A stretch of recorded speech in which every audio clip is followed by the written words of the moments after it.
తాజా అంశాన్ని చూస్తున్నాం. తమిళనాడులో జల్లికట్టు వివాదం అంతకంతకు ఉధృతమవుతోంది. జల్లికట్టు ఆడేందుకు అనుమతి ఇవ్వాల్సిందేనని డిమాండ్ చేస్తూ చెన్నై మెరీనా బీచ్ లో పెద్ద సంఖ్యలో నిరసనకారులు నినదిస్తున్నారు. రేపు తమిళనాడు బంద్కు విద్యార్థులు పిలుపునిచ్చారు. వర్తక సంఘాలు, ఆటో, లారీ డ్రైవర్లు, క్యాబ్ ఆపరేటర్లు ఈ బంద్కు మద్దతు ప్రకటించారు. ఇక మరిన్ని వివరాలు మా ప్రతినిధి శ్రీనివాస్ అడిగి తెలుసుకుందాం. శ్రీనివాస్, చెప్పండి, జల్లికట్టు ఆందోళనల తీవ్రత ఎలా ఉంది? ఆందోళనకారులు ఏమంటున్నారు? సంఘాలు, పలు స్వచ్ఛంద సంస్థలు చేస్తున్నటువంటి ఆందోళన మరింత జటిలమవుతోంది. చెన్నై మెరీనా తీరంలో విద్యార్థి సంఘాలు 3వ రోజుగా ఈ రోజు ఆందోళనలో పాల్గొన్నారు. మెరీనా తీరం అంతటా మొత్తం దాదాపు 50,000కు పైగా విద్యార్థులు ఒకే చోట చేరి జల్లికట్టుకు మద్దతుగా నినాదాలు చేశారు.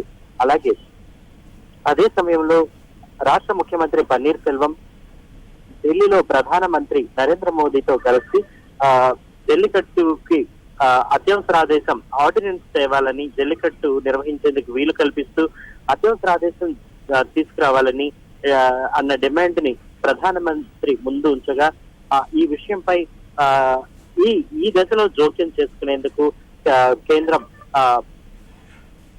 నిరాకరించింది. ఎందుకంటే ఈ అంశం ప్రస్తుతం సుప్రీంకోర్టులో ఉన్నందువలన ఈ దశలో జోక్యం చేసుకోవడం సబబు కాదని ఆయనకు స్పష్టం చేశారు.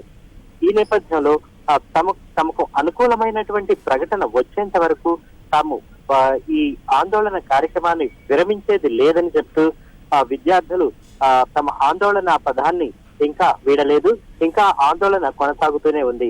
అలాగే రేపు పలు స్వచ్ఛంద సంస్థలు, వాణిజ్య సంస్థలు, ట్రక్ ఆపరేటర్లు, క్యాబ్ ఆపరేటర్లు, విద్యా సంస్థలు తమ సంస్థలకు స్వచ్ఛందంగా బంద్కు పిలుపునిచ్చాయి.